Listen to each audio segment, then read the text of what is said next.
love this city. It's a cosmopolitan city and has always been a cosmopolitan city. And it's such a great history.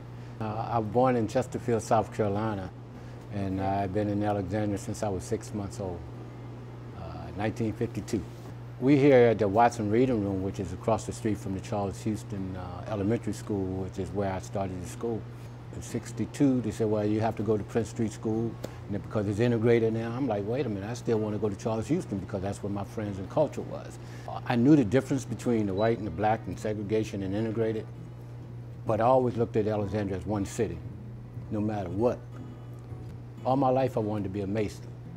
When I was coming up, there was Masons all around. Some you didn't know, but you knew by their car because they had the emblem, a Masonic emblem on the car.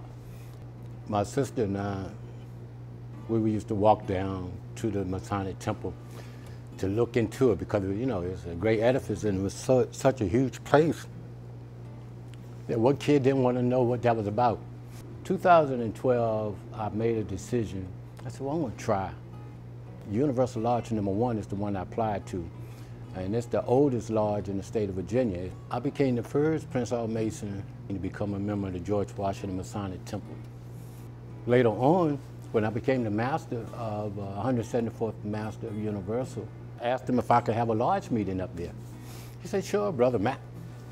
So under my watch, we became the first Prince Hall Mason to have a meeting inside of the Masonic Temple. Just to join something, you want to make sure you're connected to something that's comparable with your personal values, your goal, and what you want to do, unselfishly to do something for society. So the Masons provided that for me. We would do what we call historical walks, basically just get you out of the classroom during the springtime and summertime. Walking through Alexandria, you hear all these stories. Most of you, you hear George Washington, you will hear the Revolutionary War, you will hear the slavery story, you will hear the stories about John Gadsby in the Gadsby Tavern, and then you wouldn't hear the African-American story. And I knew something wasn't right. And when I looked around, I said, well, the story is here, but we don't have it visible.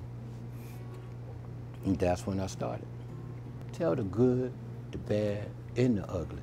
And you'll find more beauty than you will find ugly. You'll find people are like-minded than you find different. These are things to be proud of. This is our city. Tell the story.